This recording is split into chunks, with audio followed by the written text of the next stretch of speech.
मंडळी नमस्कार. मी सध्या गिरडी गटामध्ये आहे. गिरडीतील जी काही जुनी जाणकार मंडळी ही माझ्यासोबत आहे आणि जिल्हा परिषद गिरडी गट जो आहे तो खरं तर लोकसंख्येच्या दृष्टीने अतिशय महत्त्वाचा असणारा गट आहे.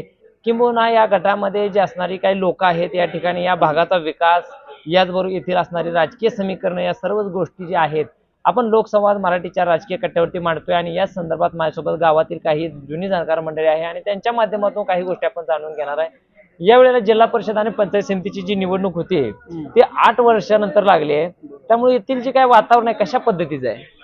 इथेल वातावरण सोमा उर्फ आबा मोठे बर यांच्या बाजूनं पूर्ण झुकलेलं आहे. झुकलंय पूर्ण. बर आणि होणार बी आहे 100% तिथं. होईल. होईल गॅरंटेड. पण आता बघितलं तर तुम्ही खर तर ज्येष्ठ ह्याच्यामध्ये येता. तुम्ही स्वर्गीय गणपत आबांसोबत काम केलंय का? काम केलंय मी. किती वर्ष? 45 वर्ष काम केलंय मी. गणपत आबा? 8वी पासून काम केलंय.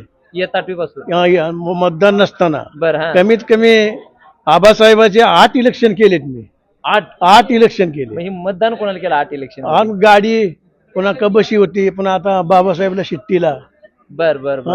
गाडी होती तेव्हा. नाही पण 8 वेळा तुम्ही सांगितले की मी निवडणुका केल्या, त्याच्यातलं जे 8 वेळा जे मतदान होतं विधानसभेचं ते कोणाला केलं? आबासाहेबांनाच केलं गणपती. 8 वेळा? 8 वेळा. बर. माझं वय 70 आहे. बर बर बर बर बर. 70 वर्ष वय आहे. होय. बर. मग गणपत आबांच्या आठवणी काय सांगता येतील का आपल्याला? सांगतो की. काय आबांच्या आल्यावर भेटी गाठी झाल्यानंतर काय आबांची चर्चा काय असायची? अनेक मोर्चात मी सामील गेलोय. मोर्चात? फक्त माझे वडील वारले म्हणून नागपूरला गेलो नाही. आता झालेला पाणी परिषद शेटपळला गेलो नाही. आणि आता माझे पाहुणे निवडून आले होते, आमदार झाले मुंबईला. मुंबईला गेल्यावर ह्या मेळाव्याला नव्हतो. एवढे 3च मेळावे चुकले. आता मी मेळावे केली कुठले कुठले महत्वाचे? आबासाहेबांनी सर्व मेळावे केले. आटपाडीचे पाणी परिषदा, तुमच्या रायगडच्या पाणी परिषदा, अलिबागच्या पाणी परिषदा, सांगोलचे मेळावे, सर्व मेळावे केले. हो. बरं. आता ह्या मेळाव्यांचं जे स्वरूप असायचं त्या काळातलं कसं होतं म्हणजे जे मेळावे बोलवायचे आणि काय जे आबासाहेबाचे जे पॅम्पलेटवर जे काय मुद्दे असायचे, पाणी परिषदचे, म्हैसाळ, टेंबू, अनेक मुद्दे असायचे. आता त्यात म्हैसाळ किंवा टेंबू योजनेचे मुद्दे असायचे, त्यावरच्या चर्चा वगैरे जी करत असताना आबासाहेबांची दूरदृष्टी असायची, मग ती कशा पद्धतीने मांडत होते? अशा पद्धतीनं ती फक्त सांगोल तालुक्यात मांडायची नाही. ती बरं. जी 13 तालुके आहेत ती येणारे म्हैसाळ, टेंबूची मानदेशातले पुरे मांडत होते. पूर्ण सगळ्याला घेऊन मांडत होते. त्या भागातले राजकीय असायचे, काँग्रेसवाले, बाकीचे काय आणि जे पक्ष होते, रिपब्लिकन, सर्व समाज त्यांचे मुद्दे मांडायचे. सगळे मुद्दे मांडायचे. बर बर बर. स्वर्गीय गणपताबांचा राजकारण खर्च करण्याचा एक हातकांडा वेगळा होता. हो. कारण भांडण तंटा लागले तरी मिटवून येते. त्याचं कधी तुमचा प्रसंग आलाय का? प्रसंग आम्ही तर कधी भांडणं केली नाहीत, पण लोकांची भांडणं एक बघितली आहेत. माझ्या गावातली न सांगणारी भांडणं मी सांगतो. दोन्ही बी आमच्या पक्षातली होती. मग एक पक्ष जरा ह्याच्या नांगरटीत भांडणं झाली होती. मग एकालाच नेलं होतं. बरोबर. मग त्याची आई माझ्याकडे आली रडत, म्हणले नोरासाहेब म्हणले असं असं झालंय, माझ्याच पोरला केबलन मारलंय आणि त्यांनाच अटक केलंय. मी गेलो. मारलंय त्याला? मग गेलो, सांगितलं आबासाहेबांना. सांगितल्यानंतर मग त्यांनी पोलीस स्टेशनला फोन केला. FIR नोंद केली का? तर नाही म्हणले. मग एकच पक्ष कसा आणलाय? मी माझा माणूस पाठवतो, बघा म्हणले काय झाले, सोडून द्या नाही तर बघा काय झालंय. आबासाहेब मग तिथे गेल्यानंतर ठाणे अंमलदाराला मी सांगितलं अशी कंडिशन, मी आलोय, बसलो. त्यांनी सोडल्यानंतर मी म्हणलं यांचं काय नोंद बिन केलं का? आबासाहेब विचारले, काय नोंद नाही म्हणले. मग ह्याला तुम्ही घेऊन आला म्हणले गाडीत, ह्याला नेणार कसं तुम्ही? बरोबर. ह्याचा विचार तुम्ही केलाय का म्हणले. मग आता काय करावं म्हणलं ठाणे अंमलदार. त्याने 100 रुपये काढून त्या 2 पोराशींना दिलं. मग ह्याला एसटीने घेऊन जावं. मग मी आबासाहेबांशी घेऊन आलो. आल्यानंतर त्याने बघितलं पाठीला मारलेलं, बघितलं, फार वळवटलं म्हणले. त्याने 500 रुपये काढून दिले, ह्याला इंजेक्शन करा, माळी डॉक्टरचे येतं लागले म्हणून. नाव सांगू नका म्हणले. माझे माळी डॉक्टर पाशी नेलं. त्याला सांगितल्यानंतर बोलता बोलता ती पोरग म्हणलंच एक, मी गिरडीचा आणि मी गणपतरावला भेटून आलो. ते माळी डॉक्टरने पैसे घेतले नाही. मग ते सगळे समाधान आले. माझा प्रसंग. पण आता गणपत आबा खरं तर ह्या निवडणुकीमध्ये नाहीत आता. पण ज्या वेळेस गणपत आबा या भागात यायचे, गिरडे असेल, या भागातली जी काही गावं आहेत त्या गावात आल्यानंतर गणपत आबांच्या दूरदृष्टीच्या दृष्टीने काही जी सभा असायच्या किंवा मेळावे असायचे, त्या ठिकाणून या भागाचा विकास होण्यासाठी कुठले प्रश्न मांडत होते? ते पाण्याचे प्रश्न. पहिले इथं पाणी आलं, पाण्याचा आता प्रश्न मिटलाय. पाणी आल्यानंतर वाडी वस्तीवर पाणी नव्हतं. वाडी वस्तीवर नळाची योजना गेलीच पाहिजे हे आम्ही मांडल्यानंतर त्यांनी दिलंय बी. आणि इथं आमच्या मेटकरवाडीत मी 3 नंबर मध्ये राहतो. अल्दर साहेबांनी इथं टाकीसाठी जागा दिली. तिथनं तुम्हाला टाकी दिसते जाताना बघा. आहे बरोबर. मग ते वाडी वस्तीवर पाणी आता सगळं पोचलेलं आहे. हे प्रश्न जसे मांडेल प्रश्न तसं ते होतच जात होतं त्यांच्या काळात. अजून काय मुद्दे महत्वाचे मांडले होते का ह्या भागातले? या भागातले मुद्दे, रस्त्याचे मुद्दे बरेच सोडवलेत.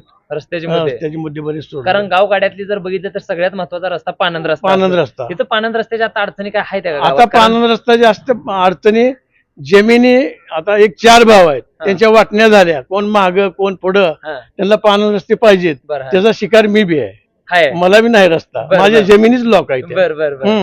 आता चालू आहे. मी सांगितलं आमचे पिंटू दादा आबासाहेबाला सांगितलं, त्यांनी सांगून मला खडक टाकून रस्ता करून दिलाय. माझ्या भावाशींना समजावून सांगतेत की जरा ज्येष्ठ आहे, तुम्ही आता आलाय, त्यांना रस्ता द्यावाच लागतोय, जमिनी लॉक होऊ शकत नाहीत.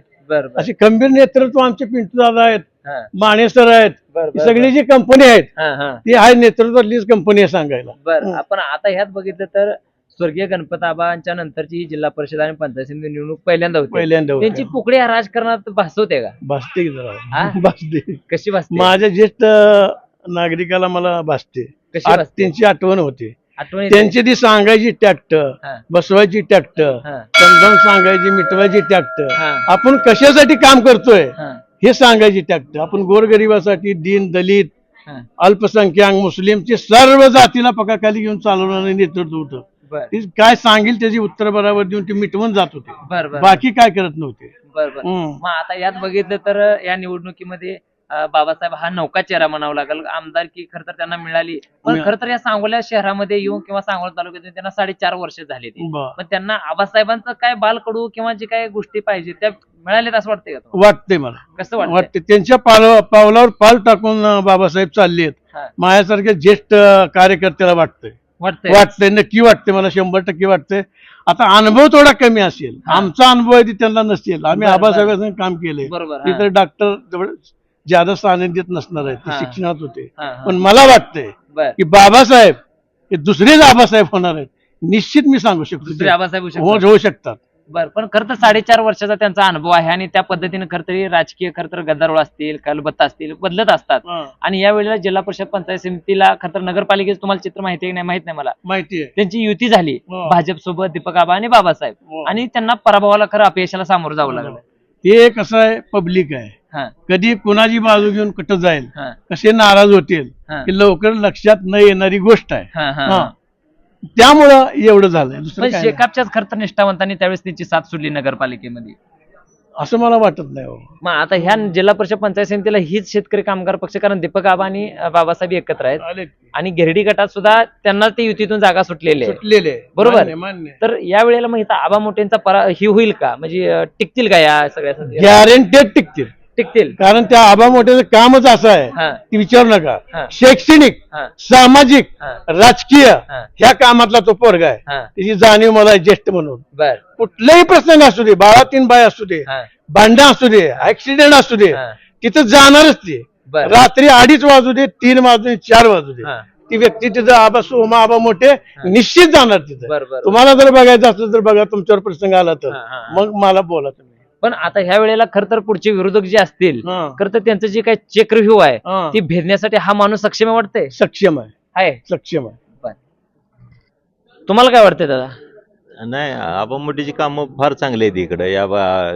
मला तालुक्यात म्हणण्यापेक्षा पूर्ण महाराष्ट्रात काम चांगलं आहे त्यांचं. बरं. पोलीस स्टेशन असू द्या, अजून काय बी असू द्या, कुठल्याही ह्याला गोष्टीला जाऊन ते तिथं उभा राहते ते. बरं. कोणावर अन्याय होऊ देत नाही. पण लोक ह्या वेळेला साथ देतील का जिल्हा परिषद पंचायत? देते, त्यांनाच देते साथ. देतील, कारण बघितलं तर राजकीय समीकरण थोडीशी चेंज झाली, त्यामुळं काही लोक नाराज सुद्धा असलेले बघायला मिळते आपल्याला. थोडे लोक नाराज आहेत, बोटावर मोजणे इतके, बाकी जनता पूर्ण त्यांच्या माग आहे.